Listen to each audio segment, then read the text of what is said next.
This is J. Krishnamurti's 7th public talk in Saanen, 1963. We have been talking, or rather exploring, many problems which concern our daily life. Because without understanding these daily problems of conflict, greed, ambition, and the innumerable struggles, envies, and the travail of love, and so on, we have been talking about all these problems. And without understanding them completely, it is not possible to discover for oneself if there is something more, if there is something beyond the things that the brain puts together, beyond the everyday respectable morality, the inventions of the various churches throughout the world, and the obviously materialistic outlook and the intellectual attitude towards life. Without understanding all these, it is utterly impossible to go beyond the limits, beyond the frontiers which the brain has erected.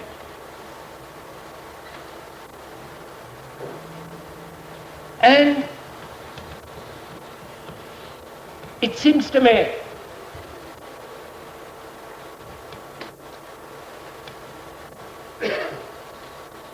that any problem, whether purely a physical problem or economic problem or a problem of social relationship, any problem which has a continuity must dull the mind, make the mind insensitive,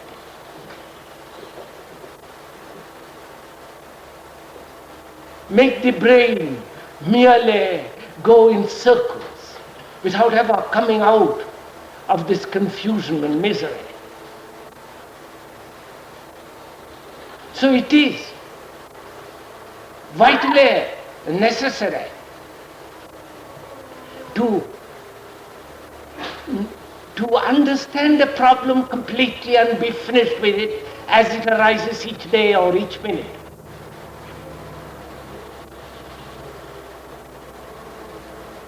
And I think very few of us realize that any problem of whatever nature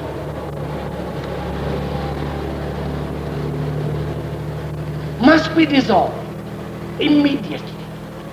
Otherwise it gives to the mind, to the brain, a sense of a continuity in which there is a conflict without an end, and therefore makes the brain insensitive, dull, stupid. I think this must be clearly understood. And also it must be clearly understood that we are not talking about any particular system of philosophy,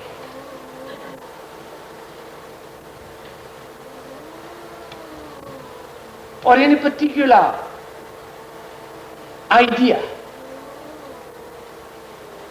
or trying to solve any problem along a particular line. Because if you have observed, we have discussed so many things together, and not from an Oriental or an Occidental point of view, or from a Christian or a Zen or a Buddhist point of view. We have tackled the problem as a whole, as human beings, rationally, intelligently, without any bias, without any sense of neuroticism. and problems invariably give to the mind a neurotic attitude, a slant towards life. Now this morning I would like to talk about, and perhaps it may be on such a hot morning, rather out of place, but I think it is an important question, which is death.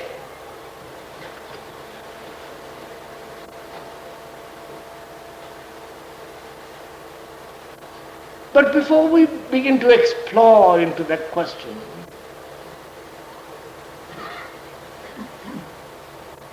we have to consider time.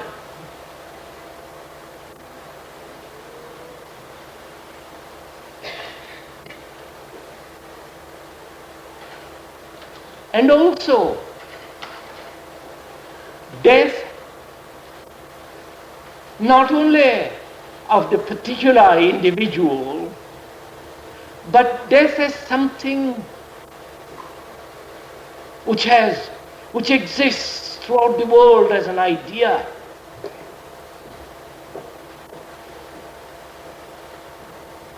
As something that has been carried on through centuries without ever resolving it. There is not only the particular fear of death, but this enormous collective attitude towards death. Not only in the Western countries, but also in Asia. So we're going to consider together this whole issue. And when we are considering such an enormously significant and vast problem, words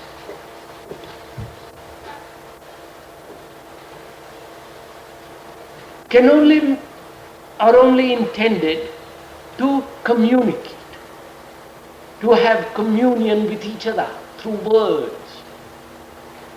But the word itself becomes a hindrance when we are trying to understand. And to understand this question of death, we must give our complete attention, not verbally,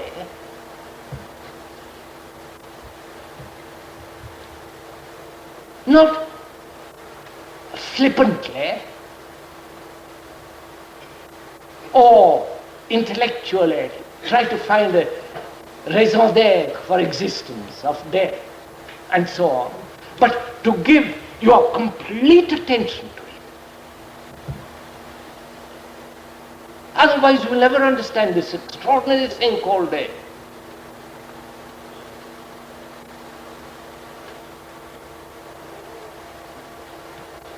So before we, or perhaps in the process of understanding it, we ought to understand what time is.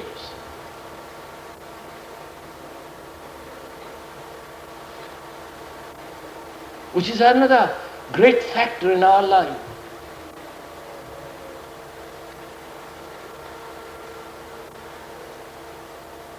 Because time controls and shapes our thought, or thought shapes our time.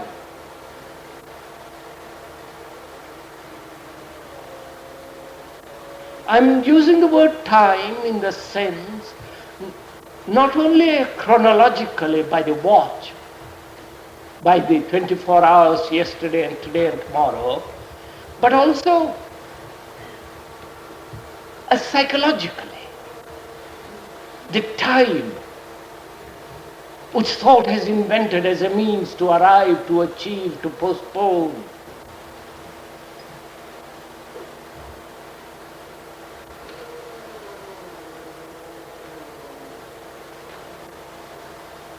Both these are factors in our life.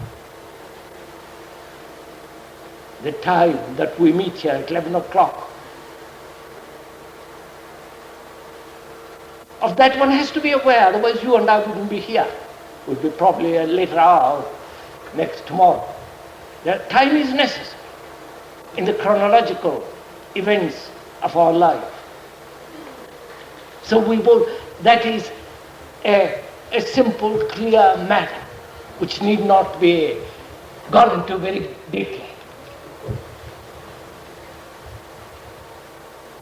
So when we are discussing or understanding or exploring the whole process of time, we are considering not the chronological time by the watch, but this whole psychological process which we call time.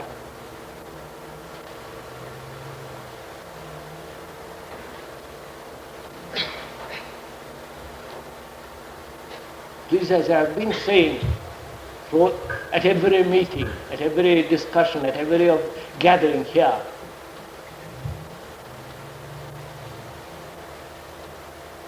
if you merely hear what the words and the implications and the reference of the words, then I'm afraid we will not go very far.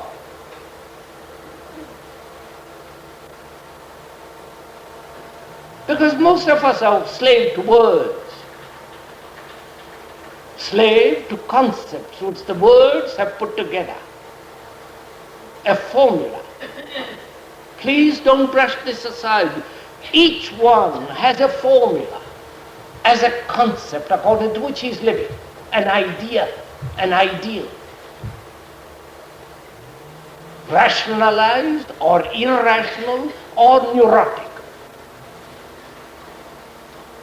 Some pattern, some series of words which are framed into a concept, into a formula. According to that he is living.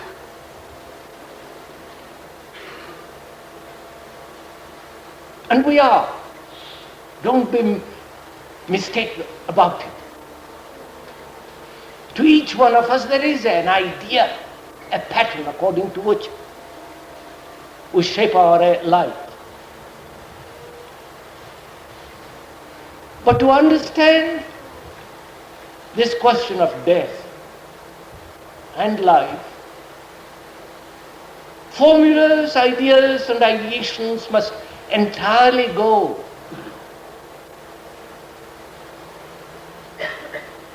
Because for concepts, ideations exist because we do not understand living.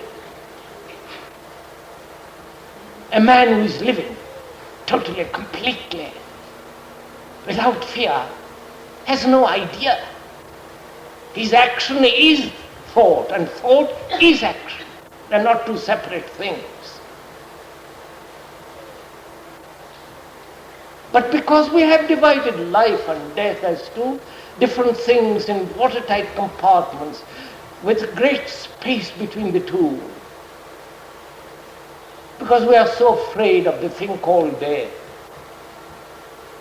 we'd rather live according to a word, according to formula, according to tradition, what has been. And a mind that is caught in this will never possibly understand the whole implication of death and what is life and what is true.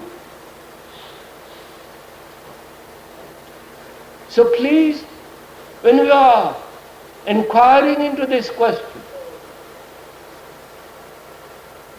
if you do inquire with me from a particular standpoint, Christian, Buddhist, Hindu, or what you will, then you will be completely at a loss.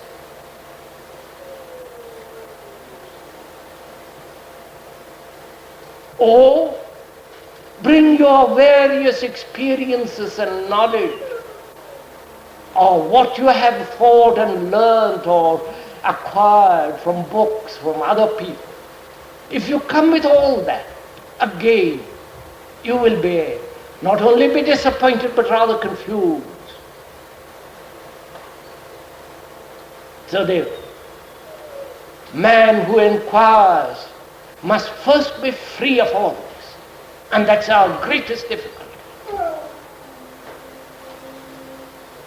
Free not as a reaction. If you're not free, you can't find anything in life.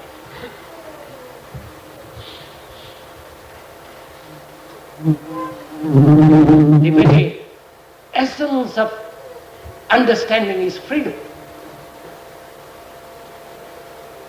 And as we said the other day, none of us want to be free. We'd rather live in a framework of our own or that of put together by society. Because any disturbance within that pattern is very disquieting. And we rather live a life of negligence, of death, decay, rather than be disturbed.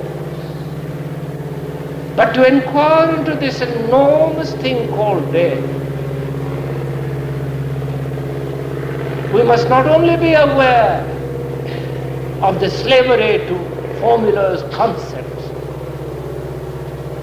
but also we must be aware, choicelessly, of our own desire for continuity, of our own fears, and so on. So, to inquire, you must come afresh. A mind must be clear, not caught in a concept, in an idea. Please, this is really very important if you would go into something which is quite extraordinary. Because death must be something really quite extraordinary, not the thing that we chiefly are afraid of.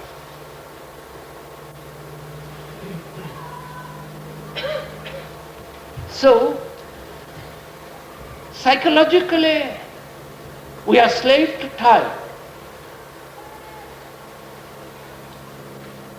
Time being yesterday, with all the memories, with all the experiences, not only of you as a particular, but also the memory of the collective,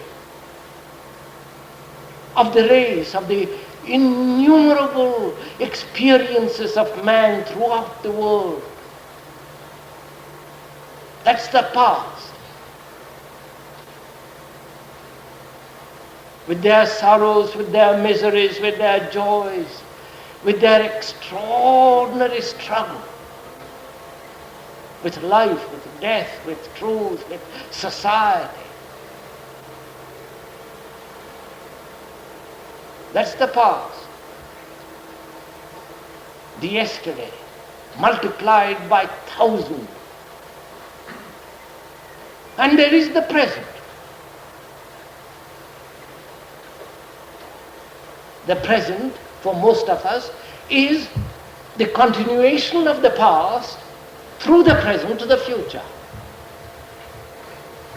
There is no such exact division as the past, the present, and the future.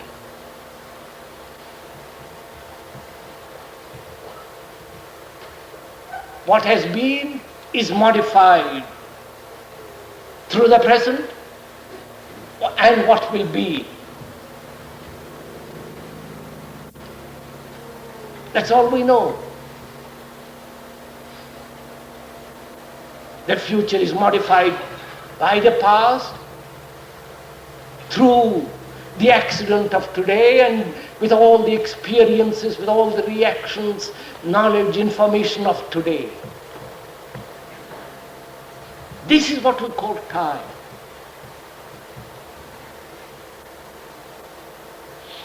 This thing has been put together by the brain. The brain is the result of time, of 1,000 experiences, of yesterday.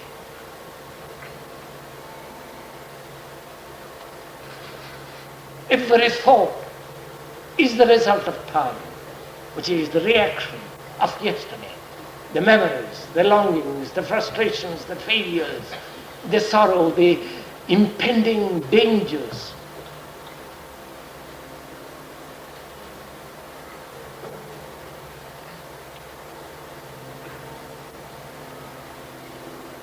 And with that we look. With that we consider everything. If there is God, if there is no God, what is the function of the state, what is relationship, how to overcome this or that, how to adjust oneself in jealousy, anxiety, guilt, despair, sorrow. That is, with that element of time we look.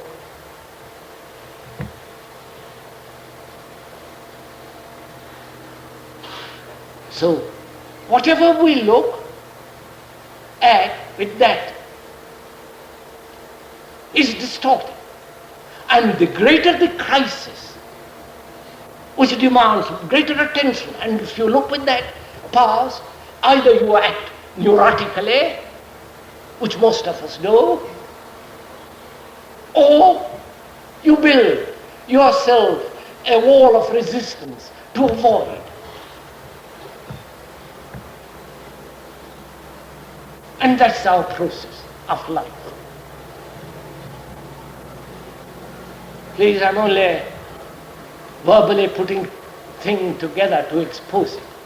But if you merely look at the words and not go behind the words and observe your own process of thinking and yourself as you are,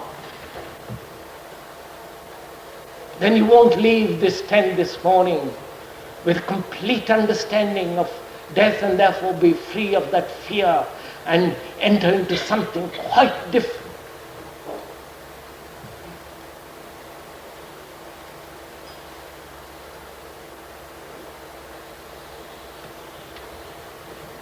So, we are translating the past, the present through the past, and so giving a continuity to what has been.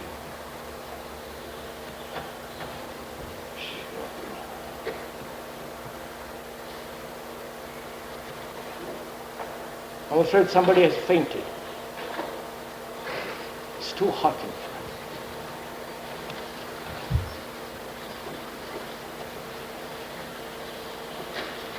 So I do sit down. Please don't disturb more than necessary. They're looking after. Don't all of us move.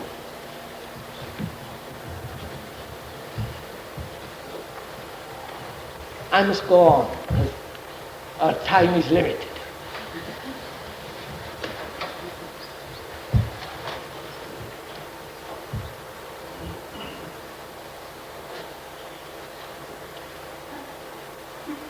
As I was saying,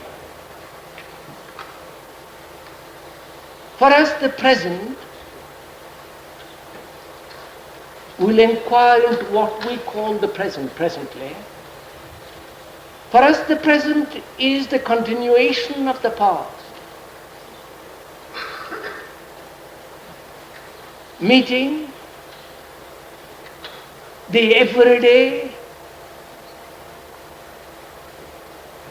which is always has its own reactions, its own newness with the past, and therefore modifying the present, and therefore creating something which we call the future.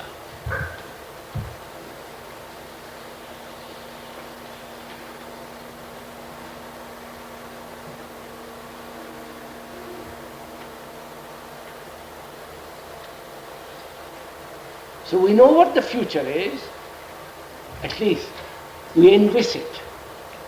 And if you have observed yourself, the whole consciousness, the whole of it, not only the conscious but the unconscious, is the past. There is nothing in that which is new, which is not. tinged, corrupted by the past, by time. And there is the present. The present.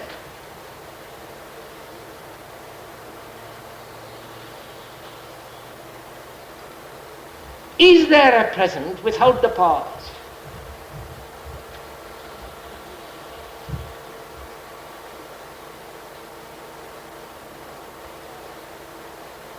Which does not condition the future.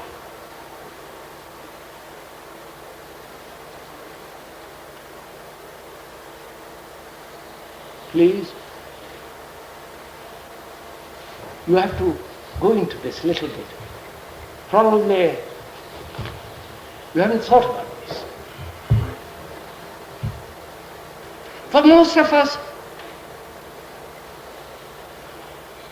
we just want to live in the present. Because the past is so heavy, so burdensome, so inexhaustible. And the complete modern mind, the modern philosophy, the modern state says, live completely in the present, don't bother. What is tomorrow, what has been, what will happen. Live for today. Because life is a despair anyhow. It's such a misery. The evil of one day is enough. Live in it completely, understand it, forget everything else. That's a philosophy of despair.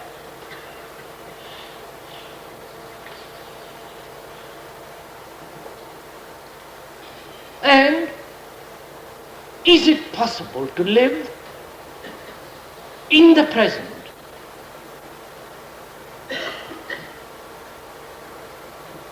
without bringing into it time, without bringing into it the past?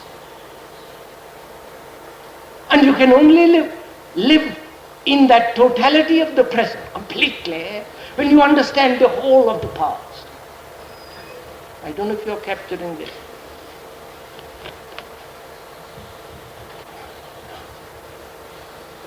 It's pretty hot, isn't it?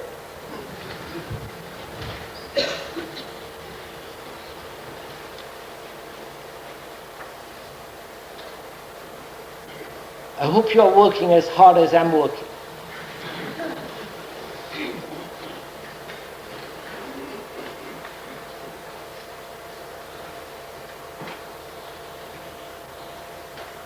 Because time is an extraordinary thing.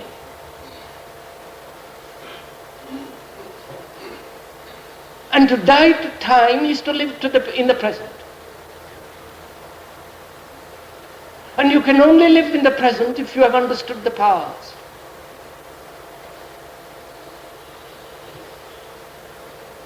And to understand the past, you have to understand the whole of your consciousness.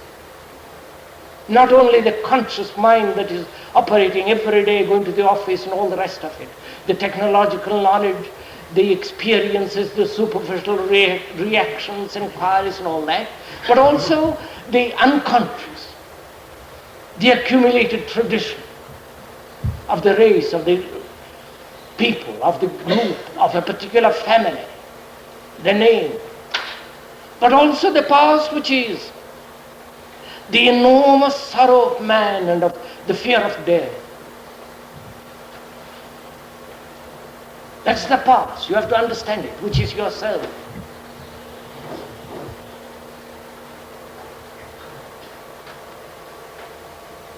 And if you don't understand that, if you haven't inquired, searched into the ways of your own thoughts, and the ways of your heart, and the ways of your greed and of your sorrow, if you don't know yourself completely, totally, you cannot live in the present. And to live in the present is to die to the past.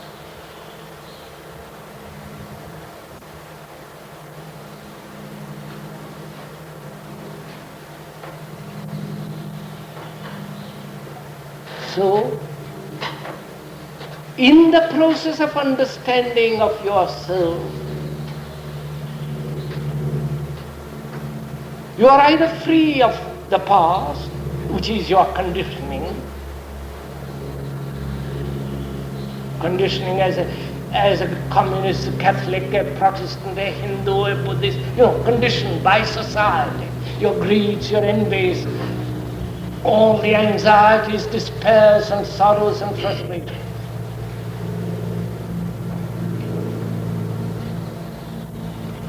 It is that gives continuity.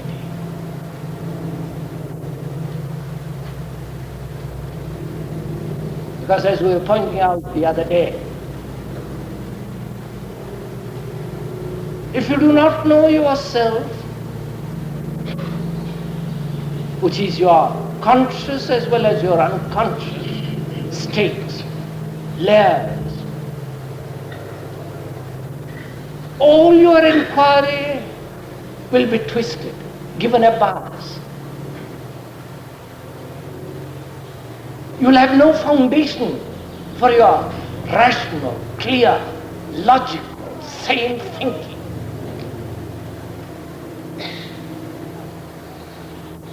You will be thinking according to a certain pattern, according to certain ideas, formulas. But that's not thinking. To think clearly, logically, without becoming neurotic, without having any form of illusion of any kind. You have to know this whole process of your consciousness, which is time, which is put together by time.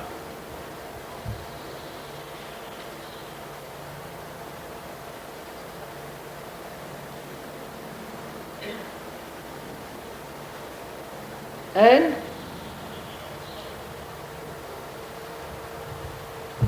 is it possible to live without the past? Because that is death. You understand?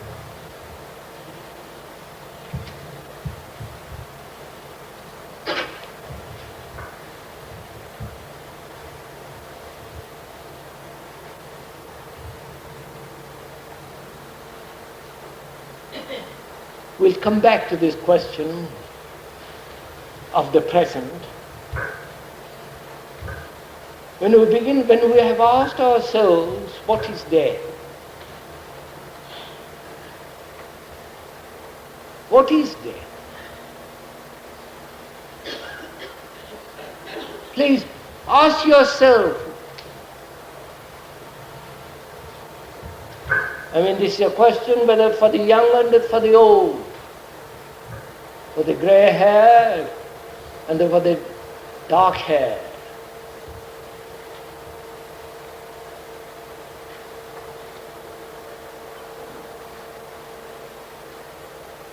Is it merely the end of the organism, getting old, worn out?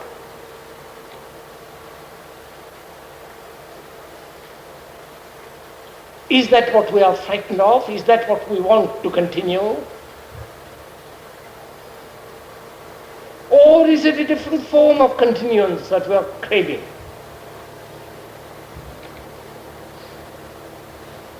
Because most of us realize the organism, the body, the physical entity,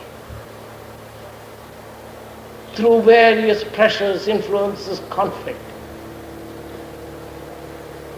of the brain, of all the urges, demands, sorrows, does wear the body out, this constant conflict of the mind, of the brain,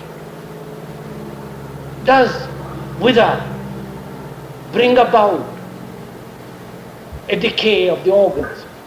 And for most of us would be very satisfied if the organism could continue for 150 years or more.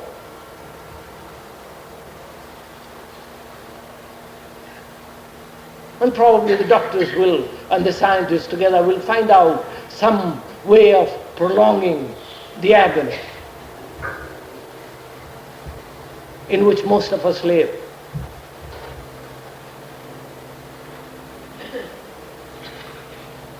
And we realize also that the body ends.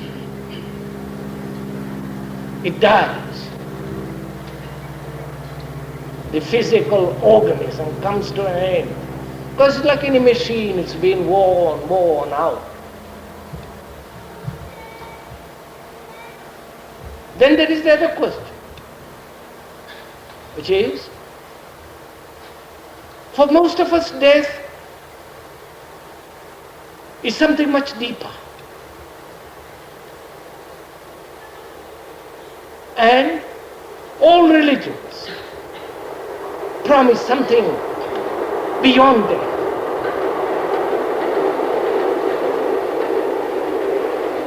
Because for most of us, we crave a continuity. We want something to continue. If the body dies, at least the whole psyche, the me that has experienced, struggled, acquired, learned, suffered, enjoyed, at least that will continue. Which is called the soul in the West and by another name in the East.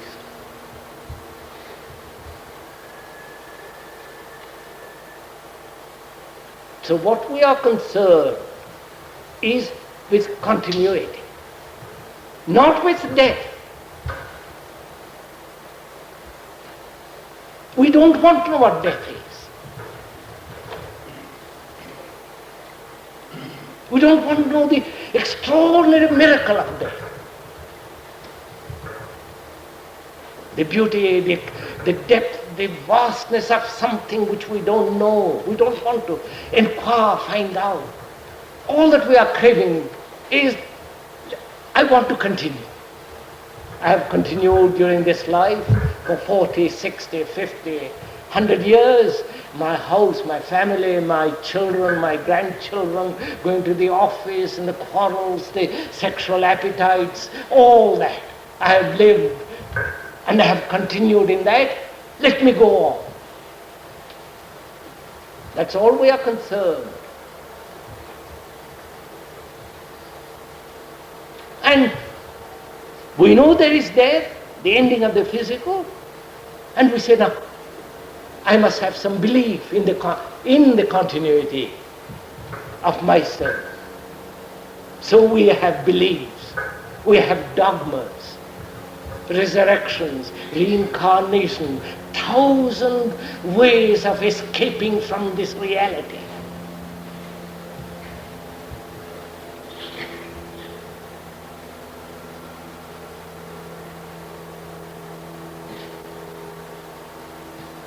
And you have wars, and at the end of the war you put up a cross for the poor chap.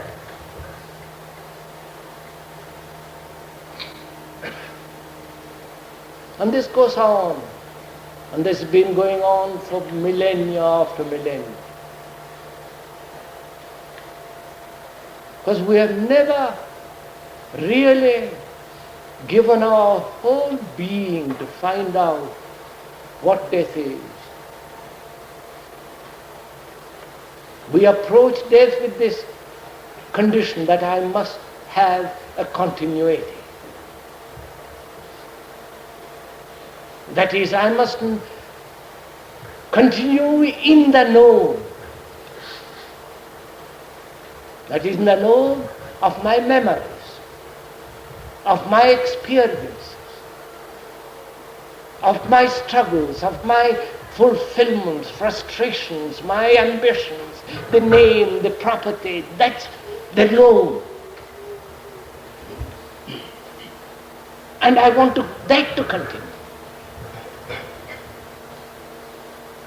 And after granting the certainty of that continuance, then I will inquire if the other thing is, what the other thing is, if there is such thing as the unknown, the death, something which must be extraordinary to find out. So you see the difficulty. We want continuance.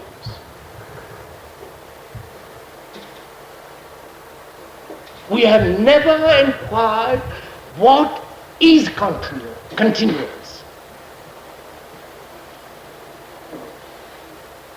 What makes for continuous? What gives this chain, this movement? If you observe,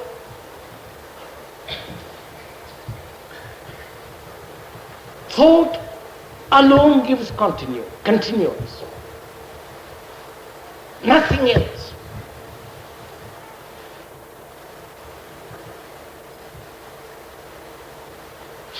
I identify myself through thought with my family, with my house, with my character, with my frustrations, with my pictures, poems, with my joys, thought. The more I think about a problem, I give a further root, a continuance to that problem. You're following all this? Thought. I like you, I think about you. That thought has given the continuity in time.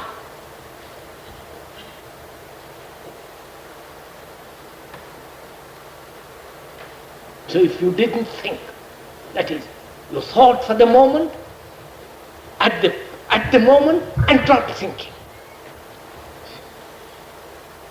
You have to think. But if you do not give it a continuity, say, I like this and I am going to keep it, it's mine, it's my picture, it's my expression, it's my God, it's my wife, my family, my virtue, you would have no continuity.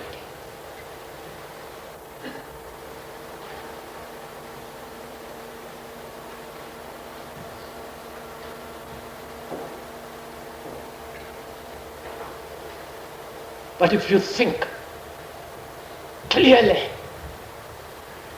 every problem right through,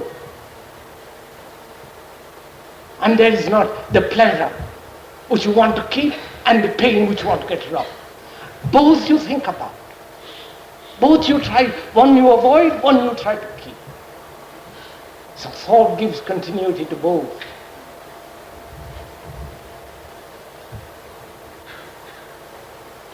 So, thought is the response of memory, of association, which is the same as the computer.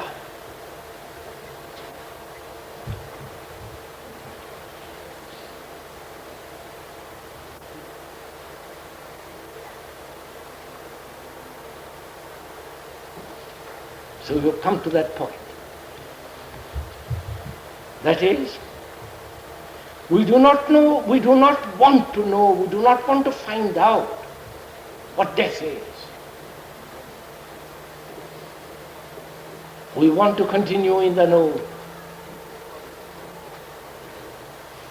If my brother's son dies, wife dies, I am miserable, lonely, self-pitying, which I call sorrow.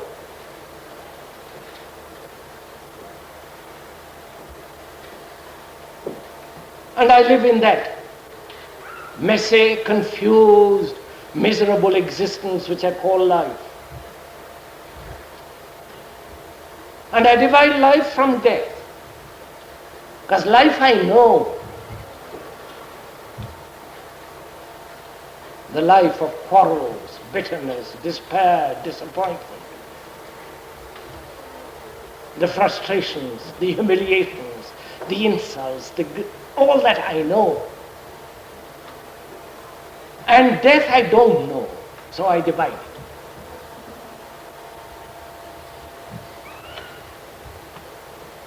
And belief, dogma satisfies me till I die.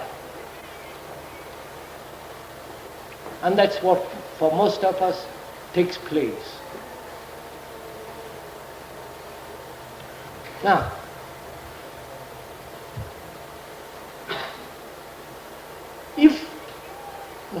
when you can understand this whole process of continuity which thought gives, and you see the shallowness of it. It is quite shallow.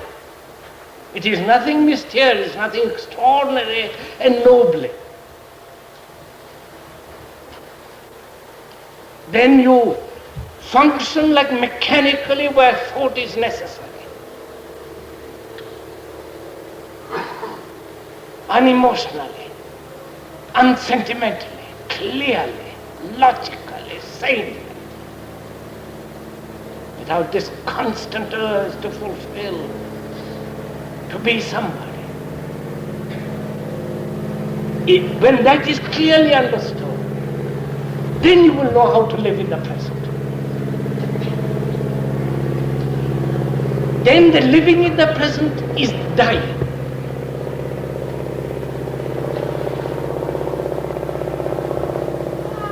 Now when that is clear,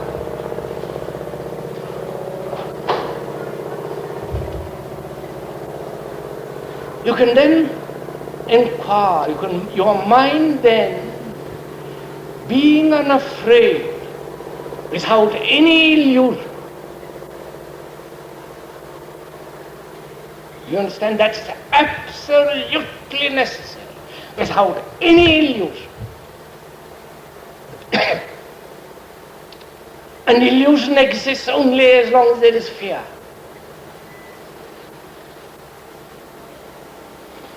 When there is no fear, there is no illusion. An illusion exists when that fear has taken root in security, in some form of security. Whether in a particular relationship, in a house, in a belief, in a position, prestige, fear gives illusion. And as long as that fear exists, every form of illusion will continue. And but that illusion you cannot possibly understand what death is. And we are going to inquire what death is.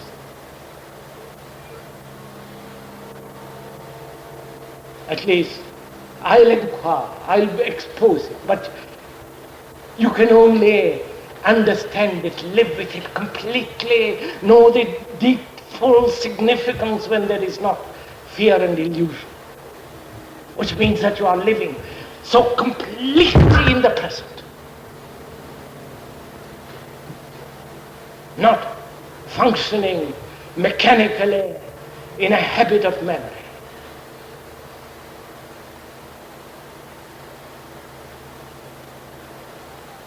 Because we're not concerned about reincarnation, whether you live or don't live, it's all so trivial.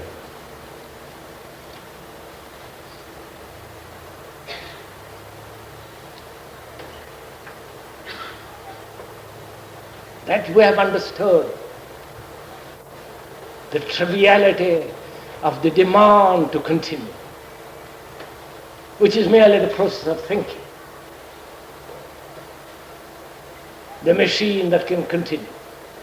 When you see that, you see the utter shallowness, stupidity, triviality of such a demand. Whether I continue after death, who cares? And what do you continue? What do you want to continue? Your pleasures, your dreams, your hopes, your despairs, your joys, your property, the name that you have, the little character, and the knowledge which is information acquired through your particular petty little life or added to it by professors, by literary people, by artists. Is that all you have? That's what you want to consider.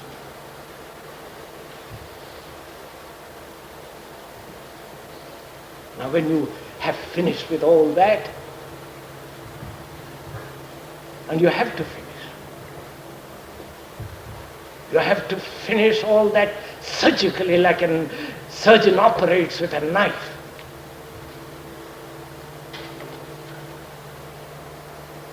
Then the brain is without illusion and fear it can observe.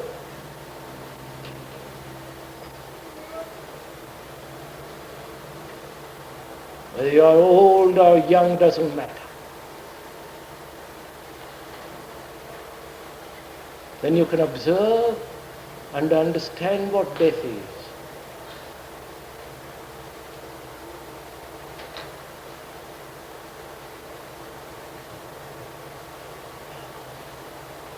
Fear exists because of the desire to hold on to what is known.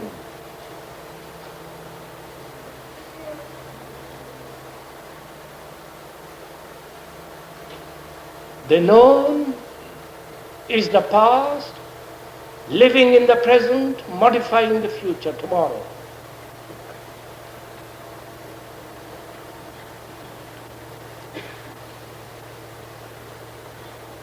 That is our life, day after day, year after year, till we die.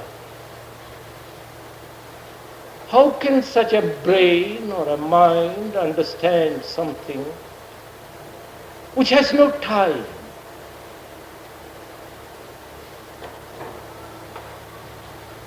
Which has no motive? Which is something totally unknown? Do you understand? Death is unknown. You have ideas about it, how to avoid it, or how to recognize it is inevitable, rationalize it, or have a belief that will give you some comfort, hope.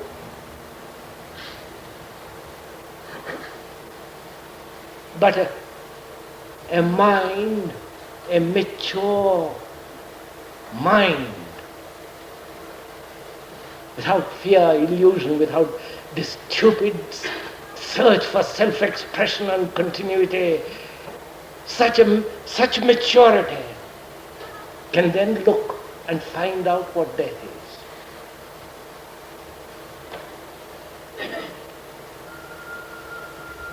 And it can only find out what death is if it knows how to live in the present. Do you understand?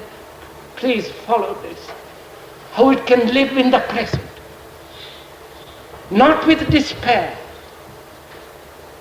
because there's no hope in the future.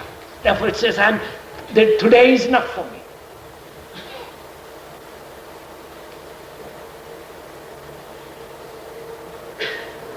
No.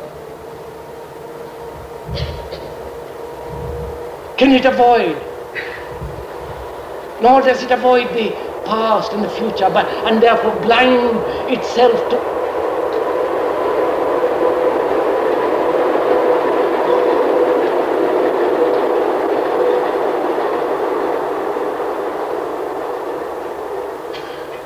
nor does it avoid the past and the future.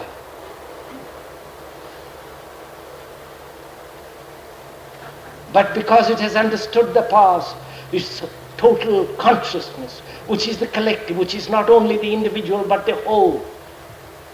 Therefore there is no me and the separate, the many. In understanding consciousness, you have understood the particular as well as the collective. Therefore you got rid of the caste, snobism, social prestige, all that is completely gone for a man who lives in the present.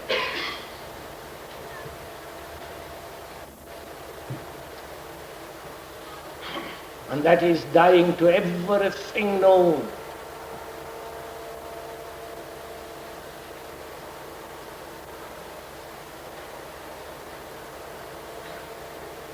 Then you will find, if you have gone anywhere that far, that death and life are not something separate.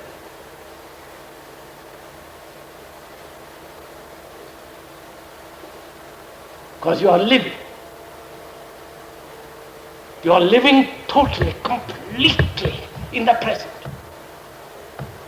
so completely attentive, without choice, without effort. Therefore, living is dying.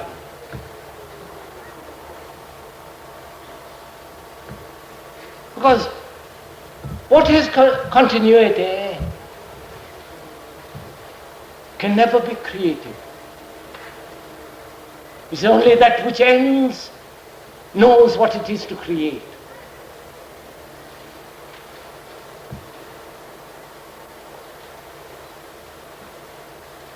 Because life and death as love is creation. Because then there is that state of the unknown. You understand?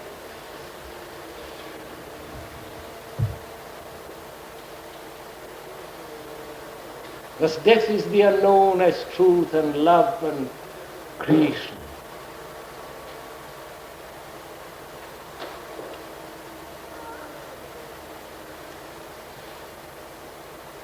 Then you will find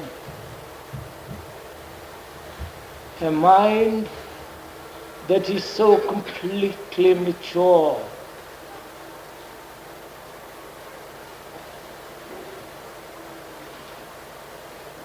that is not thinking in terms of time,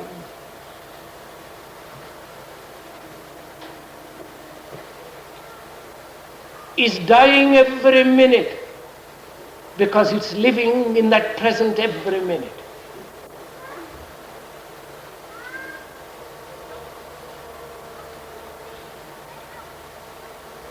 And you will find then the mind is always empty.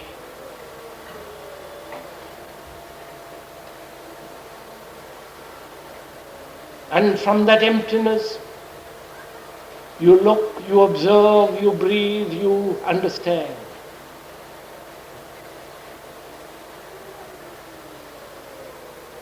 And to live like that means dying to everything that you have known every minute of the day.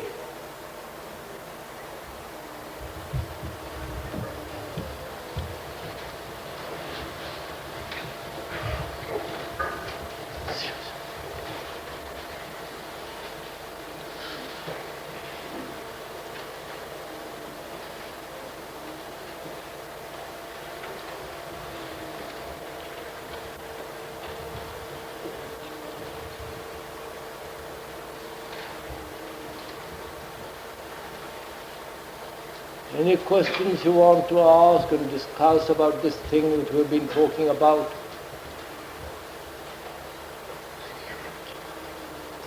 I'm afraid next year we'll have to arrange something quite different than this hot tent.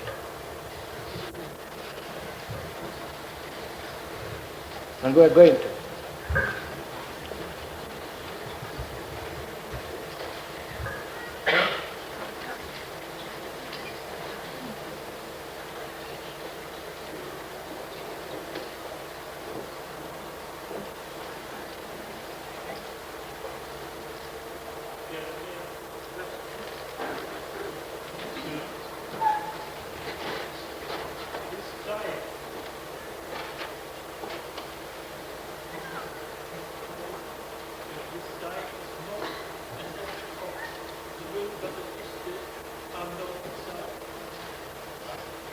The gentleman wants to know if dying is an action of will or it is the unknown itself. He says, what are you asking?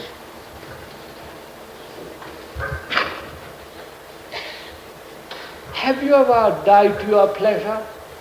Just died, without arguing, without reacting, without trying to create conditions, how you give up or you don't give up. You don't argue, but just give it up. Have you ever tried it? And you have to do that when you die, don't you? You don't argue with death.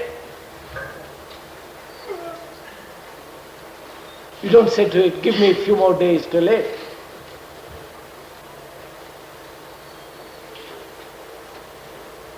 There is no will. concern, no effort. Or have you ever given up, put it aside as a leaf that dies in the autumn without any battle, will, anxiety, what says what will happen if I do, without any of that? Have you ever given up, put it aside, died to any of your despairs, to your ambitions? Have you? I'm afraid you have not.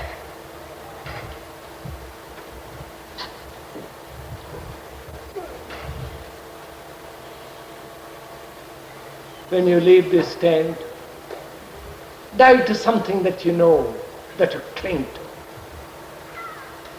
Your habits, your sexual demands, your demand for trying to be famous as an artist, as a poet, as this or that. Just give it up, like, brush it aside, like some stupid thing. Without effort, without choice, without decision.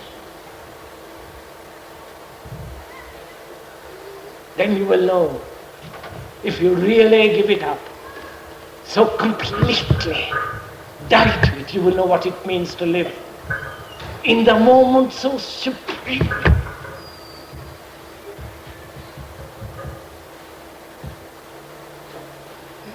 With all your being without effort.